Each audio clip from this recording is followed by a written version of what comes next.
Muchas gracias, estimado Alejandro, por la pregunta. Efectivamente, existe un lineamiento federal, lo pueden encontrar, digo, para efectos obviamente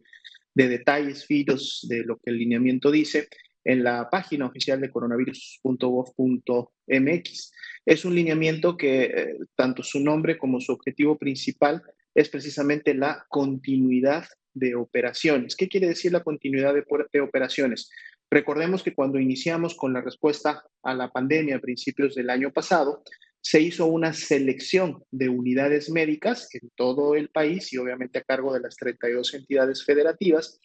de unidades que estarían enfocadas a la atención de los pacientes con sospecha o confirmación de COVID-19. Y de ahí entonces que salió en su momento el término de hospitales COVID, ¿no? O sea, es decir, estas unidades que estarían enfocadas en COVID. Sin embargo, así también se dejaron y continuaron operando hospitales no COVID, es decir, hospitales que por su, digamos, a lo mejor enfoque desde un principio, porque eran hospitales materno-infantiles, porque eran hospitales neurológicos, porque eran hospitales de rehabilitación, etcétera. Es decir, continuaron con sus actividades o su mayor expertise del hospital era otras patologías que no fueran las respiratorias, continuaron con su actividad. Entonces, alrededor de 1,000 en algunos momentos de la epidemia, sobre todo a fines del año pasado, llegamos a tener más de 1,000,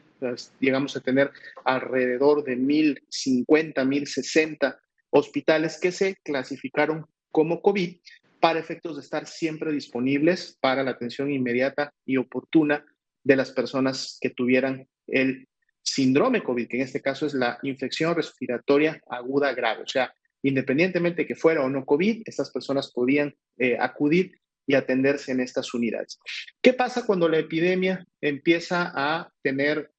una magnitud baja, como la que hemos visto obviamente en las últimas semanas? Esto lo contempla este lineamiento de continuidad de operaciones. De hecho, una de las principales condiciones, y es por eso que de seguro la Ciudad de México y algunas otras entidades lo han empezado a considerar, es que para poder aplicar el lineamiento de continuidad de operaciones, la entidad debe de haber alcanzado al menos el nivel de riesgo de color amarillo. Si una entidad está en un nivel de riesgo naranja o rojo, no debe de aplicar el lineamiento. El mismo lineamiento lo dice, ¿no? Mientras estoy en naranja y rojo, debo de mantener la capacidad hospitalaria de mis unidades COVID al 100% para efectos de una respuesta rápida. Porque si tengo obviamente un nivel de transmisión importante y una magnitud epidémica importante, pues de seguro voy a estar teniendo casos graves, casos críticos a los cuales tengo que hospitalizar en camas generales y en camas con ventilador. Pero entonces cuando alcanzo el amarillo,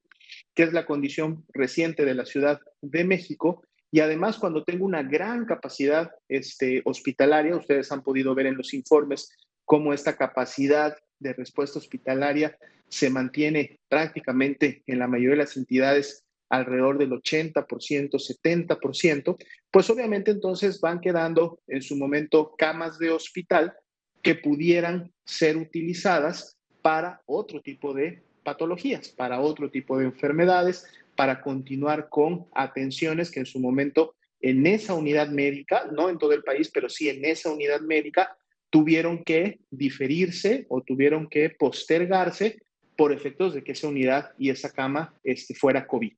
Ahora, lo que el mismo lineamiento también plantea es que aunque pase yo a esta continuidad de operaciones y disminuye en su momento la cantidad de camas COVID, ya sea generales o con ventilador, siempre debo de mantener al menos un 30%, ¿sí?, disponible inmediato para efectos de recibir pacientes de ese total que en su momento yo logré. Es decir, si en algún punto de la epidemia, vamos a suponer que el punto más alto que tuvimos allá por diciembre, yo llegué a tener 1,000 camas clasificadas para la atención de pacientes COVID. El lineamiento me dice que mientras la epidemia en México no termine, pues yo de esas 1,000 camas debería de tener como mínimo siempre 300 camas disponibles. O sea, es ese 30%. y son disponibles. O sea, no estamos hablando, obviamente, de las que ya tienen pacientes en un momento determinado